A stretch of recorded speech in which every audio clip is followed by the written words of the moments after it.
As an example, let's take a look at a stitch pattern that is described as stitch number 2 in the free ebook called 12 lace stitches from the easiest to more challenging. You're very welcome to download this ebook at no charge from the Library of Free Knitting Resources. This is a classic lace where patterning happens in every right side row, and in wrong side rows we are instructed to purl all stitches. This makes it look a lot like stockinette stitch but with holes. So the right side of the work is nice and smooth, but when we turn the stitch over we see that there are a lot of purls, the surface is highly textured and doesn't look as good. Besides, this swatch is blocked, otherwise you would see that the sides of the fabric are curling in just as they do with any fabric worked in stockinette stitch.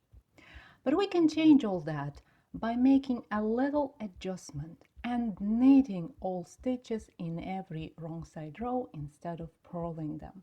If you work in the round, then you would purl all stitches in every even numbered row instead of knitting them, and that keeps the lace pattern intact.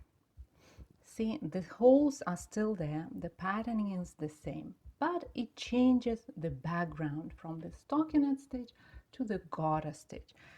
This of course changes the look of the pattern, so the fabric is not as smooth anymore, but it looks good on both sides of the work.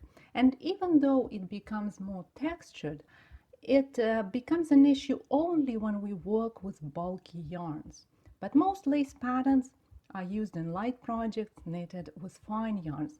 Plus, we usually block our lace projects, stretching and evening out the fabric, and that minimizes the added texture. So we can enjoy our lacy scarves, shawls and wraps without even thinking about the right and wrong sides of the fabric. Plus, the fabric will stay flat even without blocking, because as we all know, the garter stitch does not curl at the sides. So by simply knitting all stitches in every wrong side row instead of purling them, we can easily make any lace stitch pattern reversible, and we can stop the fabric from curling at the sides.